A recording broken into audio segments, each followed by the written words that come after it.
আসসালামু আলাইকুম রহমতুল্লাহ বরকত। প্রিয় নবী হজরত মোহাম্মদ সাল্লামকে আল্লাহ অক্ষর জ্ঞান দেননি, তিনি লিখতে জানতেন না কিন্তু পড়তে পারতেন। জিবরাইল আলাইহিস সালাম তেনাকে আমরা জানি হেরা গুহায় তেনাকে সূরা আলাক, ইকরা অর্থাৎ তেনাকে পড়তে শিখিয়েছিলেন। নবী করিম সাল্লাল্লাহু আলাইহি ওয়াসাল্লাম বলতেন যে আমি পড়তে পারেন না, তিনি তিনবার পরপর ঝাপটে ধরার পরে তিনি পড়তে পারতেন, আমরা পড়েছি।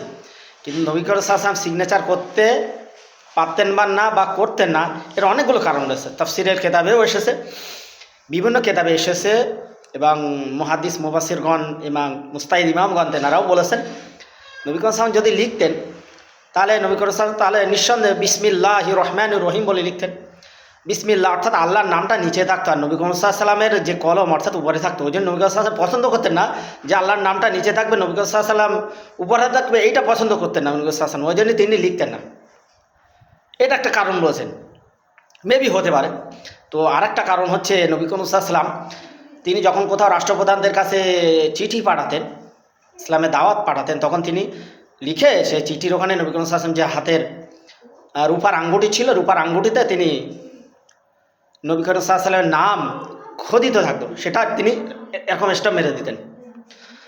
তো নবী করিম সাল্লাল্লাহু আলাইহি ওয়াসাল্লামের সাহাবী হযরত আবু যার গিফারি রাদিয়াল্লাহু তাআলা আনহু তিনি সর্বপ্রথম সিয়াসি তাহদিসকে জার্মান ভাষায় মুদ্রিত করেছিলেন।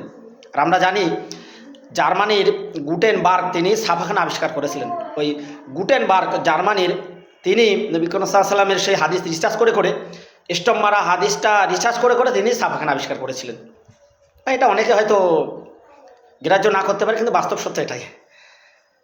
তো অবশ্যই কোরআন হাদিসের ভিতরে অনেক জ্ঞান আছে, সেটা প্রত্যক্ষ বা পরোক্ষ, অবশ্যই জ্ঞান আছে।